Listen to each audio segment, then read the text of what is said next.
First thing is about establishing a clear vision and value set. What is Healthwatch actually there to you?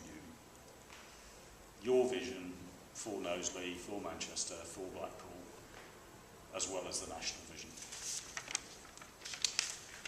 Second one is, have you got a multidisciplinary project team? I'm sure you have, but if you haven't, now's the time to have one. And that's both for commissioning, but it's also about ongoing development. Because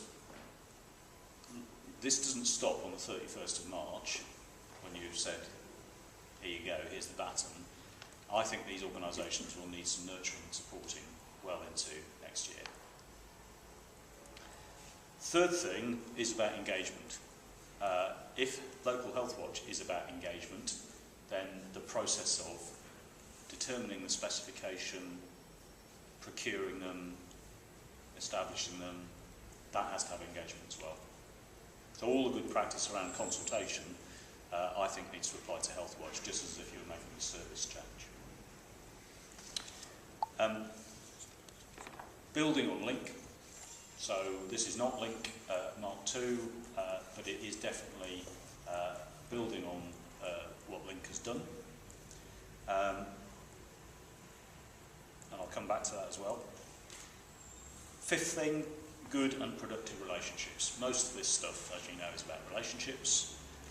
So making sure that there is a good relationship between the council, the local NHS and the voluntary sector.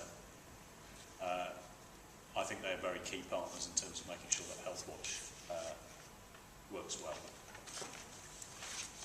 Sixth thing is who leads, and we're actually suggesting, the LGA is suggesting, is that whoever is the lead needs to be answerable to the Health and Wellbeing Board. So as well as there'll be somebody within the local authority who's going to have, if you like, an accountable officer process, the Health and Wellbeing Board ought to be taking a proprietorial interest in Healthwatch, and they ought to be asking you or your boss or your colleague or whoever is appropriate to go along and say, this is where we're up to. Seventh, be innovative and imaginative. If this was simply a case of replicating what we've done in the past because it was that fantastic and we just wanted to change the name, that's what we would have said. We don't think it has been. We think there's been some great practice and there's some places which have done it really well, but actually, particularly in the NHS, our track record on PPE is not world class. So being imaginative, being innovative, trying some new stuff, let's do it. Eighth thing is you've got to do it well. So at the end of the day, this is a public procurement using public money. So there does need to be a clear commissioning framework, and there needs to be clarity about funding and how it will flow. Penultimate is, I talked about Link, and then there's a very specific issue about the Link's legacy. So, very practical stuff like, have they got information which needs to be passed over to Healthwatch to enable continuing work? And the same thing is going to apply to ICAS in terms of the advocacy stuff, and I'm sure we'll come back to dealing with that. And then the final thing is testing the system.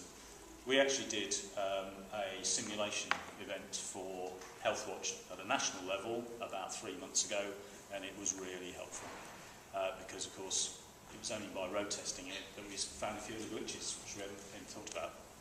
So I think if you get a chance to do that kind of simulation, that kind of road testing, well worth